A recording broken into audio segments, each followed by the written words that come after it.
Yo what's up អ្នកនរគ្នាសូមស្វាគមន៍មកកាន់បច្ចុប្បន្នភាពនៃ Channel RC Reaction ផងដែរថ្ងៃនេះយើងមកមើលប្រធានបទមួយដែលជាការ perform របស់ Chutima នៅក្នុងកម្មវិធី The Next Level Rap Star ហើយនៅក្នុងប្រធានបទនោះគឺ Khmer-ness ហើយយើងដឹងហើយថា Khmer-ness គឺជាអ្វី Khmer-ness គឺជាអត្តសញ្ញាណខ្មែរមិនថាអរិយធម៌វប្បធម៌សិប្បកម្មកសិកម្មអ្វីក៏ដោយដែលជារបស់ខ្មែរគឺជា Khmer-ness ហើយបេក្ខជនទាំងអស់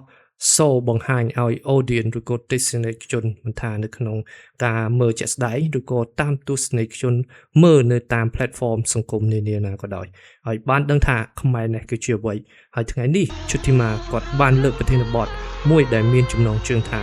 អ្នកបន្តឬក៏ Next Generation ចឹងកុំឲ្យខាត់ពេលវេលាយូរចង់ដឹងថាការ perform របស់ Chutima គាត់បានលើកឡើងនៅខ្មែរនេះអ្វីចូលទៅតាមដានការ reaction នៅក្នុងវីដេអូនេះផងដែរ Let's go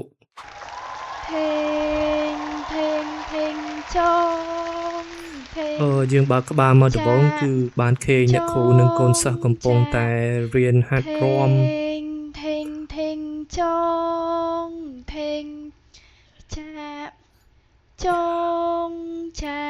អធិស្ឋានអ្នកនរគ្នាខ្ញុំរៀងមានការខ្វះខាតបន្តិចទៅលើការរាំរបាំប្រពៃណីខ្មែរយើងមួយនេះអត់ដឹងថាជាការរាំរបាំប្រពៃណីឈ្មោះអីទេសង្ឃឹមថាអ្នកទាំងអស់គ្នាដែលស្គាល់ជួយ comment ប្រាប់ខ្ញុំម្នាក់មួយផងនៅក្នុង comment មិនថា platform របស់ខ្ញុំមួយណាជួយ comment ដើម្បីឲ្យខ្ញុំបានដឹងទាំងអស់គ្នាផងពីព្រោះថាខ្ញុំវារៀងនៅអត់សូវវាទលំទលាយច្រើនទៅលើរបាំប្រពៃណីខ្មែរយើងស្គាល់បានមួយចំនួនហើយមិនស្គាល់អស់ទេពីព្រោះថាវាមានច្រើនអញ្ចឹងសង្ឃឹមថាអ្នកទាំងអស់គ្នានឹងអធិស្ឋានហើយសង្ឃឹមថាអ្នកទាំងអស់គ្នានៅតែបង្ហាញឲ្យខ្ញុំដឹងថាជារបាំប្រពៃណីអ្វីពីព្រោះថាខ្ញុំក៏ចង់ដឹងដែរហើយយើងចូលមកគឺអ្នកទាំងអស់គ្នានៅពេលដែលយើងបានស្ដាប់សំឡេងហើយយើងសាកសម័យមើលថាទស្សនវិជ្ជាមួយនេះបើសិនបើយើងសូនៅក្នុងរឿងហើយជារឿងបែបខ្មោចហើយបង្ហាញឬក៏រាំរបាំហើយយើងដាក់សូរសំឡេងបែបនេះអូគ្រាន់តែស្ដាប់ហើយនិយាយនេះគឺព្រឺរោមតែម្ដងព្រោះដូចខ្ញុំបានមើលរឿងផ្សេងៗដែលរាំរបាំដូចជំនឿផ្ទះអីរាំហើយពោលសំឡេងអញ្ចឹងអូអ្នកទាំងអស់គ្នារឿងខ្មែរគឺមួយគឺសំដាយមក perfect តក់ slot ល្អខ្លាំងតែដែលច្បាច់យកវប្បធម៌ចូលទៅក្នុងរឿងដើម្បីឲ្យវាសាយភាយទូលំទូលាយដល់ទស្សនិកជនឬក៏ទៅទាំង international ផងដែរ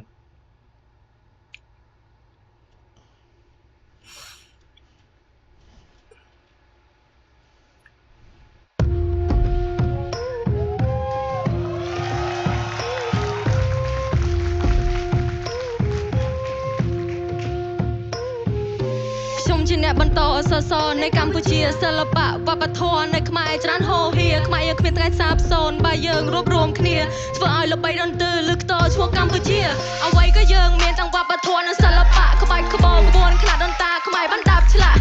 អូយ beat ចេញមកគឺល្អខ្លាំងមែនតើ perfect ខ្លាំងមែនតើហើយបើយើងនិយាយពីការ perform លើ stage មួយនេះគឺប្រធានបទរបស់ Chutima គាត់លើកឡើងពីវប្បធម៌ចឹងនៅក្រោយ background នៅក្រោយ backdrop នៅខាងពីក្រោយខ្នងគាត់បានបង្ហាញអំពីសិលាចារឹករបស់របាំខ្មែរនាងអប្សរាដែលជាចារនៅលើសិល្បៈប្រាង្គប្រាសាទនានាហើយនេះជាវប្បធម៌របស់ខ្មែរដែលយើងមានហើយការស្លៀកពាក់ហើយការ perform របស់គាត់គឺចេញមកគឺបែបនារីខ្មែរដុតទន់ភ្លន់តែមិនទន់ជ្រាយតែម្ដងAll the true បានបង្ហាញនៅលើចម្លាក់ឆន្ទៈកូនខ្មែរចង់ថែរក្សាគ្មានអ្នកណាគេអាចមកកាត់សិល្បៈប្រវត្តិសាស្ត្រភាសាសាលាចារឹកលបាយរបាំយីកែពេលចបីមានច្រើនសន្ធឹកខ្ញុំឈាមខ្មែរសែនដាក់មកអស់ហើយអ្នកទាំងអស់គ្នាវប្បធម៌របស់ខ្មែរមានរបាំយីកែសាលាចារឹកវប្បធម៌អក្សរសាស្ត្រអក្សរសិល្ប៍អូយ Chutima melody lyric មួយនេះគឺ the best តែម្ដងថ្មីមកមែនមើលទឹកនាមខ្ញុំឈុតតែម៉ានាងតកាដែលពីអតីតខ្មែរផោផងចិនស្មោះត្រង់តែឆ្វេងខ្មែរខ្លាំងក្លាអាគមគាថាសាសនាធំធេងអូប្រលឹងសាលបាំង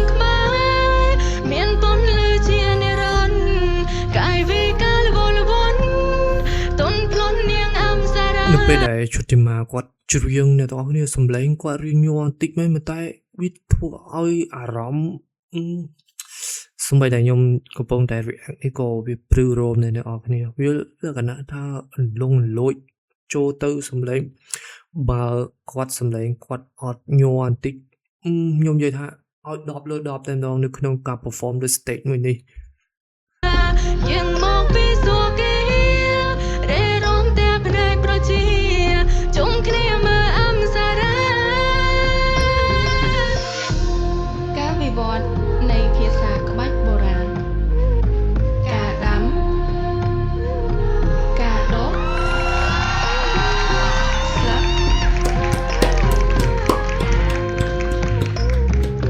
ផ្លែទុំជ្រូក អានេះបានហៅថាញាតិកាមែនជាញាតិកាអូរបាំប្រពៃណីខ្មែរដែលបានវឹកហាត់ដែលបានរួមមិនថាបទពិសោធន៍ប្រហែលទេហើយគាត់ឆ្លាតមែនតែនសរសើរជុតិមាគាត់ឆ្លាតទៅត្រង់ថា beat កន្លែងនេះគឺចន្លោះតែគាត់អាចយកក្បាច់រាំប្រពៃណីខ្មែរយើងក្បាច់រាំវប្បធម៌ខ្មែរយើងដែលមានការដាំការដោះរហូតដល់ការស្លឹកមានផ្លែមានផ្ការរហូតដល់ជ្រុះទុំជ្រុះអូកន្លែងនេះគាត់ខ្ញុំគាត់និយាយក៏ព្រឺរោមដែរយូរវប្បធម៌ខ្មែរនៅពេលដែលយើងពង្រីកឬក៏យើងបង្ហាញចេញមកហើយចូលស្លុងជាមួយនឹងទស្សនវិជ្ជាជាក់ស្ដែងនៃអ្នកបង្ហាញទៀតគឺអារម្មណ៍របស់យើងពិតជា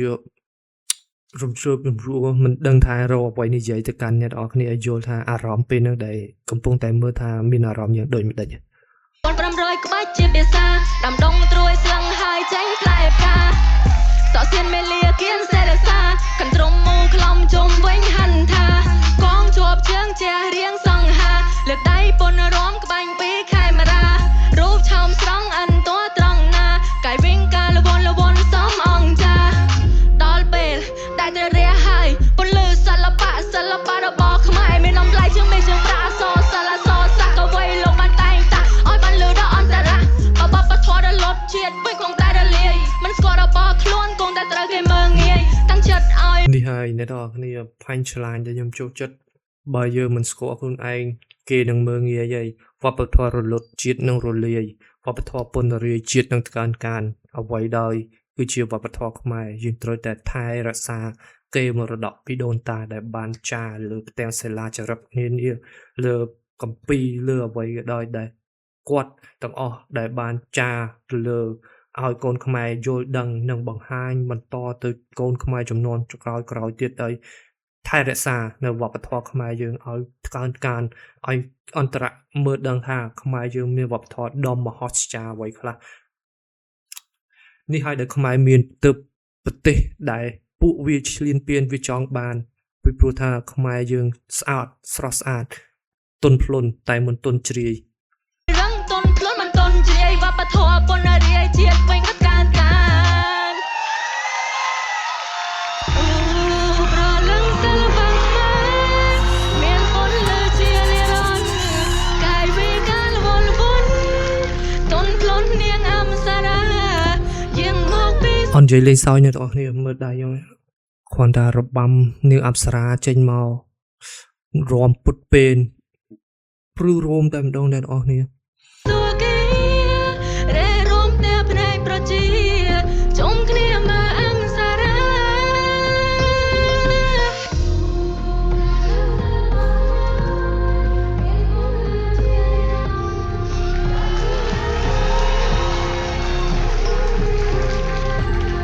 អប្សរា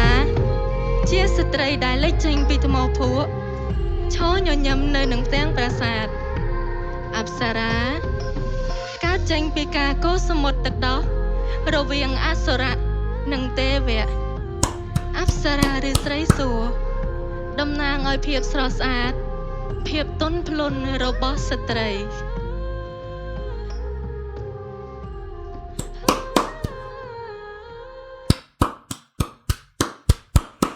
អូយអ្នកទាំងអស់គ្នា perform មួយនេះ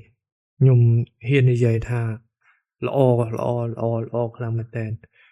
គាត់តែ2នាក់ទេប៉ុន្តែអាចធ្វើឲ្យ audience ទស្សនិកជនលើ stage របស់គាត់នេះនាំគ្នាមើលទៅផ្ដោតអារម្មណ៍ជាមួយគាត់មិនឲ្យដាច់មួយក្រសែភ្នែកឡើយល្អខ្លាំងមែនតើឈុតិមាគ្រាន់តែគាត់មានបញ្ហាបំពង់កបន្តិចធ្វើឲ្យសម្លេងរបស់គាត់រៀងគីឡូរៀងញ័រប៉ុន្តែបើគាត់អត់មានបញ្ហានេះទេខ្ញុំហ៊ាននិយាយថា perfect ខ្លាំងមែនតើនៅលើការ perform មួយនេះឡើយឡើងតែនេះហើយជាខ្មែរនេះនេះហើយជាវប្បធម៌ខ្មែរអរិយធម៌ខ្មែរដែលខ្មែរមានបង្ហាញទៅទស្សនិកជននេះជា